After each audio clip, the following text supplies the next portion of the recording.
بسم اللہ الرحمن الرحیم۔ اس درس کے اندر آج ایسے لوگوں کے لیے علاج بتایا جائے گا کہ جو لوگ کمزور رہتے ہیں، بیمار رہتے ہیں، خصوصاً وہ بچے کہ جو پیدائش کے بعد تو ٹھیک ہوتے ہیں، اس کے بعد طرح طرح کی بیماریوں کے اندر جو ہے وہ چلے جاتے ہیں، سوکھ جاتے ہیں، اس کی وجہ سے والدین بہت زیادہ بیمار رہتے ہیں۔ تو آج یہ وظیفہ ان بیماریوں کو دور کرنے کے لیے اور قرآن سے فیض حاصل کیجیے اور اس وظیفہ کو پڑھ کر اس پر عمل کیجیے۔ اللہ رب العزت آپ کو دارین کی سعادتیں عطا فرمائے۔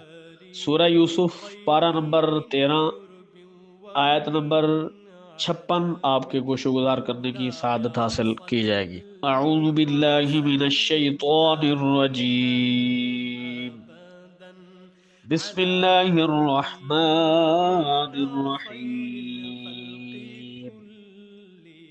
وَكَذَلِكَ مَكَّنَّا لِيُوسُفَ فِي الْأَرْضِ يَتَبَوَّأُ مِنْهَا حَيْثُ يَشَاءُ نُصِيبُ بِرَحْمَتِنَا مَن نَّشَاءُ وَلَا نُضِيعُ أَجْرَ الْمُحْسِنِينَ۔ یہ جو آیت میں نے تلاوت کی ہے، اس آیہ مبارکہ کو 41 مرتبہ 41 دن بادام پر دم کر کے کھلائیں، نہار منہ یعنی صبح ناشتے سے پہلے۔